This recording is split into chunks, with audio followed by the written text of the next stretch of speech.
Hello, good evening and welcome everybody. On today's episode we're going to be looking at a thing called pH levels. Now pH means how acidic or alkaline your soil is, your growing medium is. And dependent on that pH level is how well your plants are going to thrive and survive within that growing environment. Here's the lady farmer. Oh, lady farmer. Bradley requires more food. Bradley requires more food. He's a greedy little imp. So take a look at that. But also in this episode, we're going to be doing plant feeding with the nettle tea that we created earlier. Not good for every plant, but certainly for cucumbers, for peppers, for tomatoes. It's a good fertilizer for them. So I hope you enjoy this. If you do like it, please comment, like and subscribe. If you're not already a subscriber, if you are a subscriber, please hit the bell notification button so you don't miss another exciting episode from the farm. And yeah, enjoy. Catch you in a bit. Are you going to Scarborough Fair? Parsley, sage, rosemary and thyme, as well as basil and some Welsh onions. So that's my little herb bed, or one of them. And yeah, it looks quite nice, doesn't it? I just bought these. From Pulbury. There's £2, I think, for the rosemary. These are about £1 each, I think, for the thyme. The purple basil, Welsh onions. So yeah, speculated a £5 or so there. £5 or £6. Grew this lot, this parsley, this curl leaf, and the sage, but I didn't have any of these, so I thought, while I was in Pulgreen, I'll get them. I picked up some more compost, you see there. That's what I've been this morning. So yeah, I just thought I'd pick them up. They tickled me fancy as I went past, and I wanted the parsley, sage, rosemary and thyme so I could do the Simon and Garfunkel song, and that's the only reason I got it. Not really. We like them. We like all of them. I picked up one of those while I was in Pulgreen. It's a pH and moisture meter. So it tells you what the alkalinity or acidity is of your soil on the pH scale. I don't know why it's sort of favouring the acidic there, but it is. And so I'm going to do some soil testing with that. See how much moisture's in there, and also how much pH, what the pH level is. Now anything that's neutral, i.e. not acidic and not alkaline, like water. Most water's slightly alkaline, natural water, because it comes through, especially the limestone filtered stuff, the tasty stuff, is slightly alkaline, which means it's above 7. So anything above 7 is on the alkaline side, and anything below 7 is on the acidic side. So let's do a little testing, shall we? Now, tomato plants, of which we have many inside the trampoline framed polytunnel, recycled trampoline frame polytunnel, like a slightly acidic soil between 6 and 7 on the pH scale, therefore slightly acidic. So if we just flip this meter across to the pH, I'll stick it in the ground, basically stick it through into the soil there. It should give us a reading. I don't know if you can make that out, but it is between 6 and 7. It's about 6.6 on the pH scale. So that's fine, that's perfect conditions, perfect soil conditions, pH wise, for the tomato plants.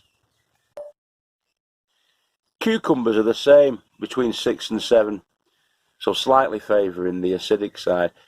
That's a little more in that particular pot, that's about 6.8, but still within range. Now pepper plants like it more or less neutral, between 6.5 and 7.5, so that's Probably spot on there at 6.7 for our little pepper friends. Now this year is the first year that we've ever tried to grow peanuts. Peanuts do like it slightly acidic, between 5.6 and 6.9 on the pH scale, so they don't like it to go into the alkaline above neutral. As you can see there, that's about 6.5, 6.5. So it's probably about right. Could probably maybe do with it being a little bit more acidic, but it's certainly within the range. Okay. Let's see what the okra has to tell us. Okra loves it neutral. Not a problem with 7 bang on, so let's see how we're getting on with the okra. Let's see, we've got an okra coming on there. Ladies' fingers. These are the pink velvet. Oh, sorry, red velvet okra. These are.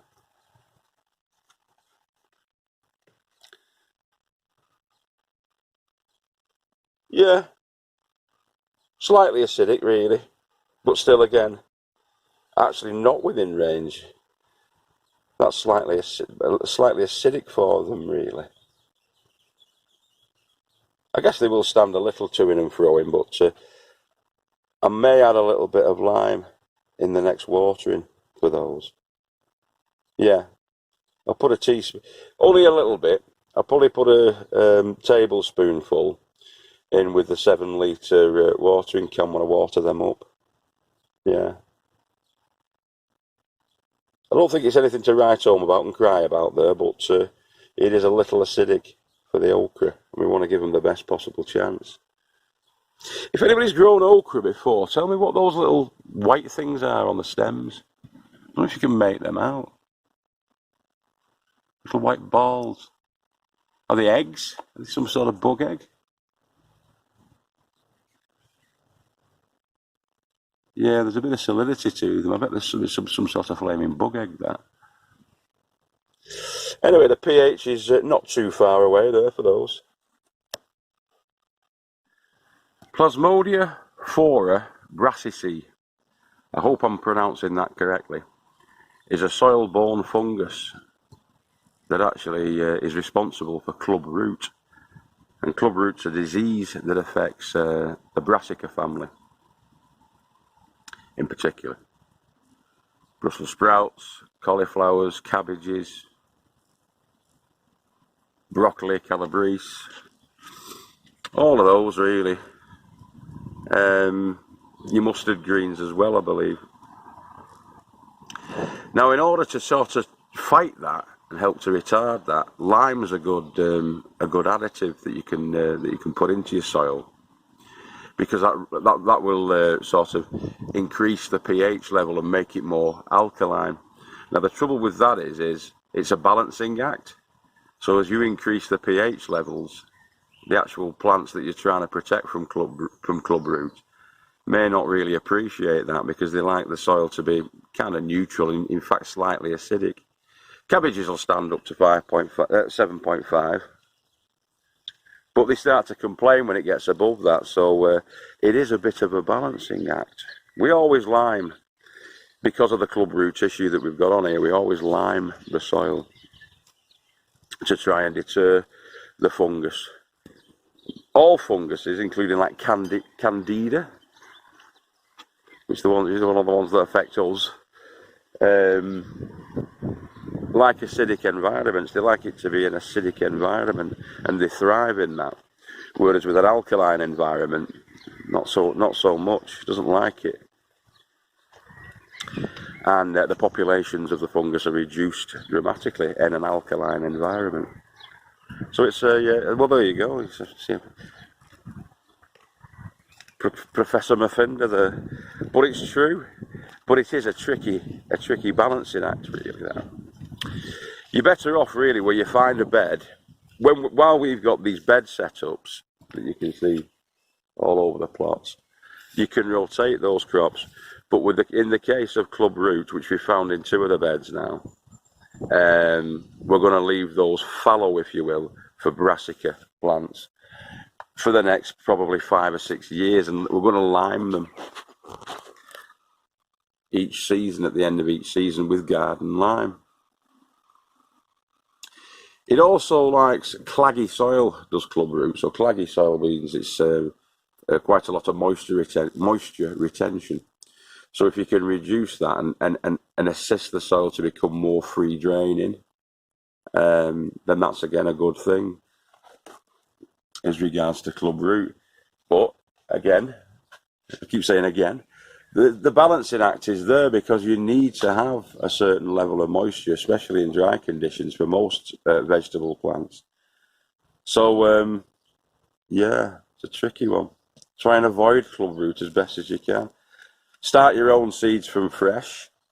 Use fresh compost that's been sterilised, and yeah, ensure as best as you can that you don't replant into beds that have already got the existing clubroot problem.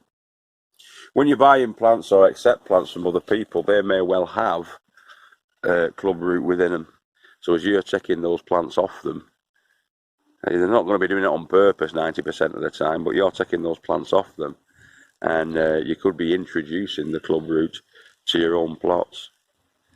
Clubroot was already existing on these, and as Joe, the wise old elf, told us a while ago, there probably isn't a plot on this site that doesn't have clubroot in some form or another. So you've just got to be judicious and prudent with your planting. We'll crack on with the pH discussion. So this is our long brassica bed, and that's probably the ideal pH condition. You know what I mean? 6.3, 6.4. So slightly acidic. We don't have any, fingers crossed, clubroot issues in this bed. We've grown in this last season, we didn't have a single issue with it. And we've always been sort of cleanly in our planting practices.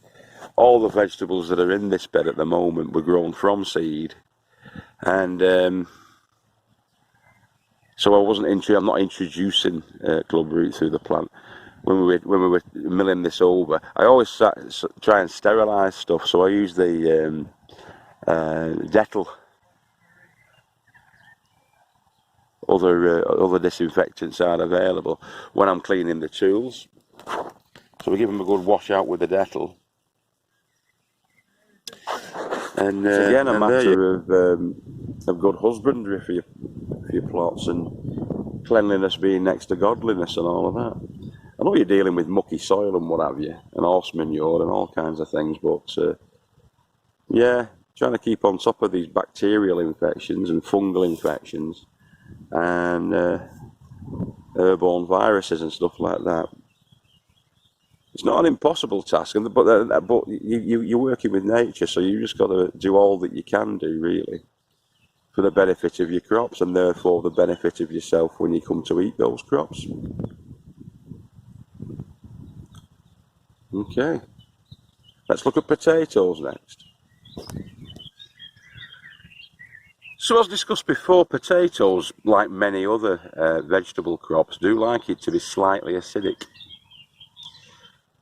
Potatoes more so than most, really. Ideally, the soil conditions, pH-wise, should be around 5.3 to 6 on the pH scale, so relatively acidic soil. That's higher, that's coming up for 6.5. Now, they will tolerate ranges in pH, but the ideal would have been that. Now, if you want to increase the pH, decrease the pH and make it more acidic, you can use sulfur-coated urea, ammonium sulfate, that kind of thing, as an amendment to the soil, and that will decrease the pH, i.e. increase the acidity of the soil. As I say, we tend to use the garden lime to increase the pH or get it more alkaline. But for acidity, to increase the acidity, you want to be using some sort of sulfate type of amendment. Okay. We'll see how they get on anyway, in the slightly alkaline or more alkaline environment than they typically really need or want, they want to be in a slightly acidic condition, and I'm boring myself now with that, so I'll move on.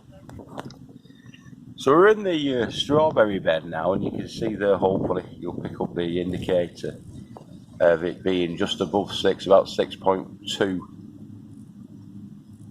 Now ideally, the perfect acidity to alkaline condition for strawberry plants would be 6.5, so very slightly acidic. So the soil in there, technically, oh, the dogs are barking their heads off. So the soil, hang on. So yeah, the soil is slightly acidic really for the ideal conditions, but it doesn't seem to be affecting them much. But 6.5 is ideal because it will form the best conditions for taking up all the nutrients out of the soil and feeding the strawberry plants. They are quite a hungry plant really, strawberries, because any sort of fruit bearing crop is, but they're doing okay in there. Now I moved these rhubarb at the back end of last year, split them and moved them down here, and I think I might have come up with a little bit of an answer to the question of why they've not done too well down here. They like a very nutrient rich, free draining soil, the rhubarb, and I don't think they're getting it here, and also the acidity levels are way too high. It should be 5.5 to 6.5 for rhubarb, and that is well above that. So I might have an answer to my question. Last year, when it was in the centre of the plot on the original tiki hut side, it did fantastically well. In fact, it was like it did too well. But I'm guessing there could be issues there. I might have to move them again. I might have to move these again. Right, okay.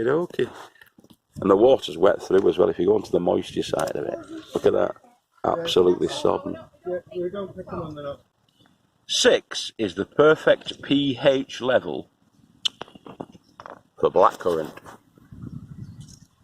As you can see there, we've got the blackcurrants on, and they're loving it in there. Plenty on. I'm going to be picking some of those, I think, today to put with the strawberries.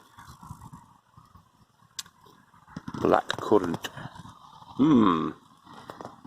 Tasty. Got to wait till they're nice and purpley black like that. So some of these will be staying on, so I'm going to have to hand pick those and let the rest of them carry on. But yeah, they're a bit of a delicacy, are the blackcurrants. They're doing fine and dandy. We've got 6 plants of those, 6 bushes that were planted in last year, and they're doing very well in this environment.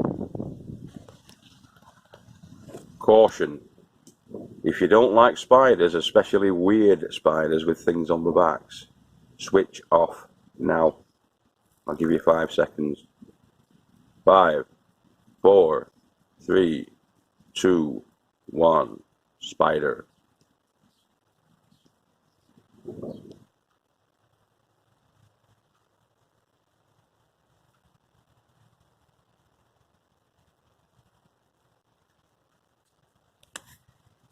Get a closer look at that. Oh.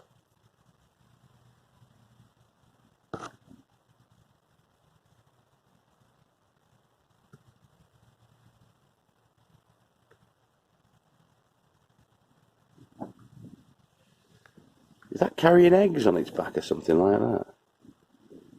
I'll have to check that video back now. Okay, so we know that the pH levels are right, but what we do need now is to feed our tomatoes. It's been nearly 2 weeks. It's been 13 days since they last got fed. And I'm going to use my nettle tea. So the nettle tea that we created, if you check that video out, it was ready last week, and it stank to high heaven, or high hell, as the wise old elf says. But I'm going to get them fed up now. I'm going to use a a 3 litre watering can with a long nozzle on it, a long spout, and I'm going to put into that 200 millilitres of the Nettle tea. So let's get cracking with that. Okay. Now, nettle tea stinks. It's absolutely foul. But it's the stinging nettles that have rotted down inside the bucket for a month. And it's a very strong and powerful plant feed. Not for all plants. You want to keep it away from your beans. You want to keep it away from your root crops. But for the fruiting specimens like your tomatoes, your cucumbers and peppers and etc., it's a good feed to be applied once a fortnight. So we put 200 millilitres. I've marked off in this cappuccino cup that I will never use ever again to drink cappuccino out of. The comfrey feed, and that's going to be put into there. Now I'll just quickly flip you around.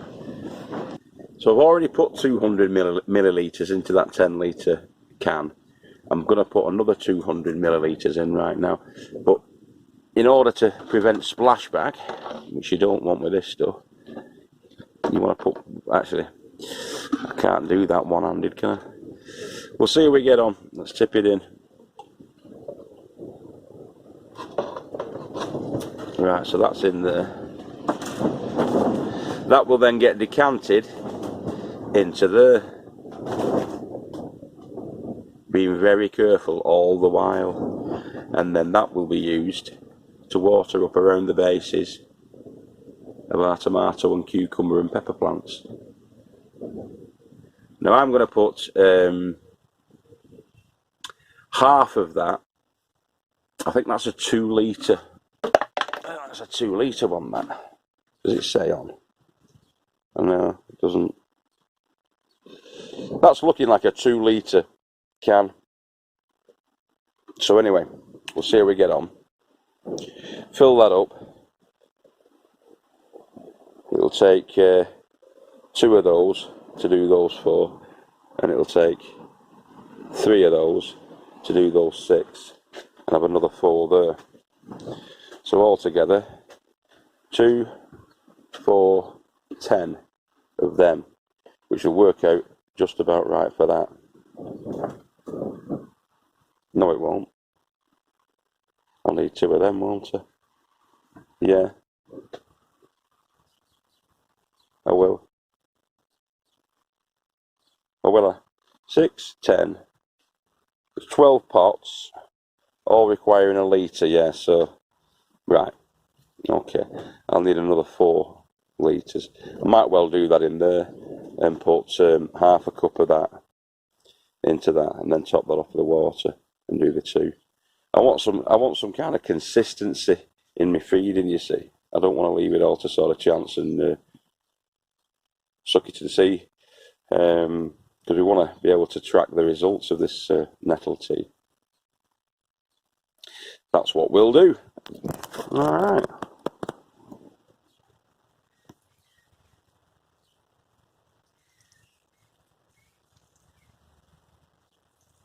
I'm trying to avoid splashing the actual root itself or getting any of this stinky crap onto the tomatoes themselves.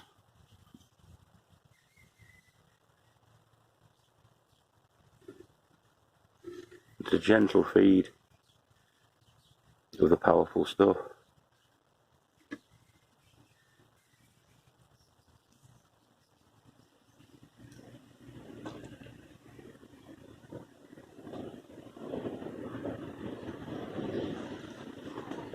Oops. Now I'll do that with the other 2, but by all accounts, you feed from the top and you water from the bottom. Some people do both. But we're going to try that. We're going to feed from the top and water from the bottom. So the water will go into there. Doesn't need it as yet because it's got plenty of moisture in there. I've checked it with our moisture meter. But probably it depends on the weather conditions, you see. Because if it's hot and sunny inside a polytunnel like this, you're going to get a lot of evaporation inside the polytunnel, especially with the ventilation that we've got. So yeah, it's something you've got to keep an eye on. And the moisture meter, I got the moisture meter to sort of assist me with that. You can physically see here that there's probably drying out issues with it. You can feel, you can put your finger into them and see that there's no soil coming out of that. So they do want to be watered. They'll need to be watered.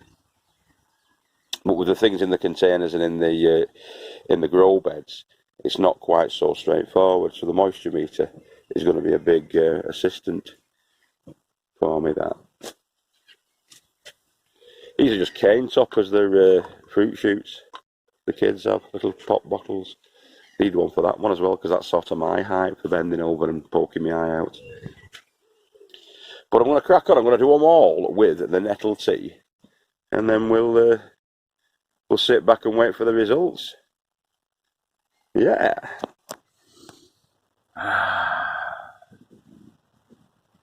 It's like an old cat litter tray. That's what it smells like in here now. Woo! Stinks, that stuff, but it's powerful. I've done the moisture test on all of the beds, and that's outside the bottomless buckets, and the moisture levels are still quite high, so there's no point in watering them now.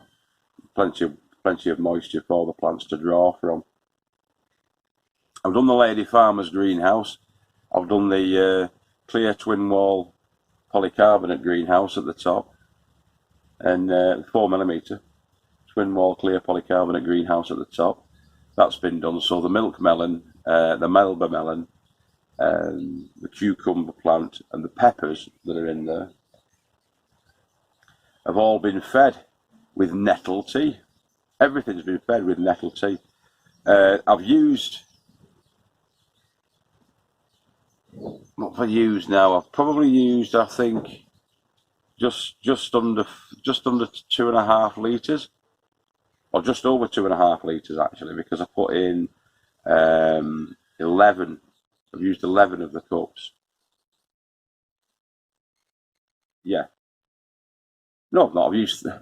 Think, Tony, you've used 13 cupfuls, and when I say cupfuls, that's 200 millilitres. So that's 13 200 millilitre servings into the into the cans. 400 millilitres per 10 litre can is what I've used, and decanted that out into the sort of 2 litre can with the long spout on it. Talk some crap, me, don't I? Well, that's what I've done. So basically, that's the ratio. For every 10 litres, I put in 400 millilitres of the stinky stuff, the nettle tea. It should be quite a strong mix, that. But they only get that feed every sort of fortnight. So the rest of the time, it's just watering as and when required, and the water goes into the plastic bottle watering system that we've got.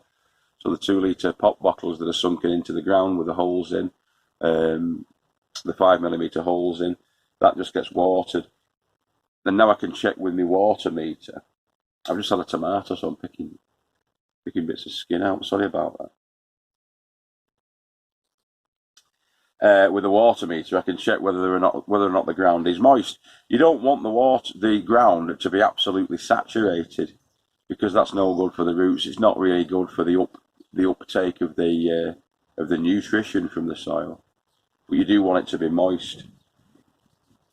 So yeah, that was only about £6, that pH and water meter. I think that's a decent investment. That's it there. It was £5.99. Insert probe tip to root level. Always clean tip after use, and I have done, and I've cleaned it with a dry tissue. I'm going to hook that up on one of my hooks. Because it's a trampoline frame that this is made out of, this is made out of 2 10-foot trampolines. Yes. So you get the semicircles. Obviously, 2 trampolines equals 4 semicircles.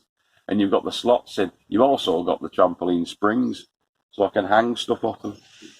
There's one there, I think, isn't there? I probably can't see it. I'll show you.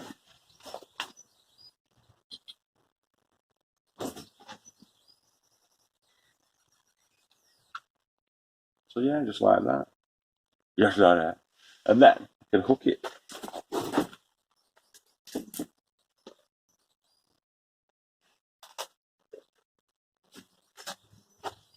Hook it up there. There. And that's our meter. So yeah, I'm loving it. Spider there, it's caught itself a fly. So I got myself had a good battle with that fly. A green bottle.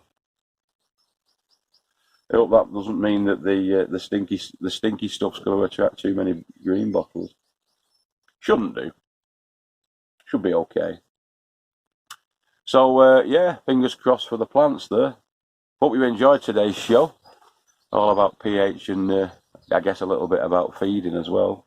Organic feeds.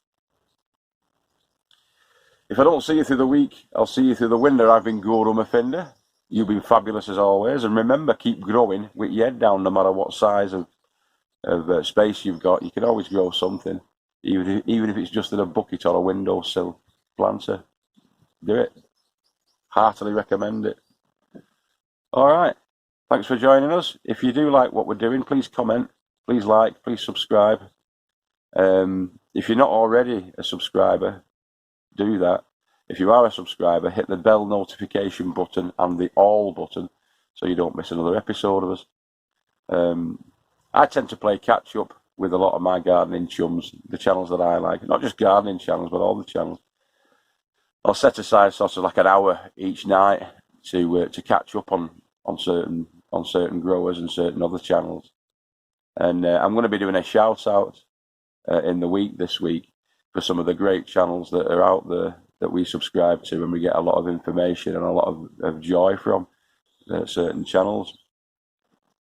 I do these every now and again, and I'm hoping I'm eventually going to cover everybody. But if you're not on the next one, don't feel offended. I still like you. It's just that you can only fit so many channels into one of those uploads, you know.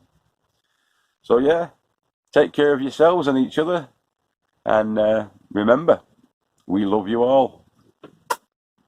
Namaste, Guru M. So there you go. pH, soil pH, acidity and alkalinity, plus the plant feed. We're hoping it's going to do well, that. I didn't like that spider. I'm not a big fan of spiders, although they do an important service for us growers. And people in general, the planet in general. They keep the fly population down, don't they? And other bugs. But yeah, it was a creepy looking thing, that, wasn't it? Sorry about that. If you don't like spiders and creepy crawlies, then there's probably not much point you doing gardening, but there was a monster, if ever I saw one. Take care of yourselves and each other, and we'll see you next time. Alright, this has been Guru Murphinda from Eden. Bye-bye now, everybody. Have a good week.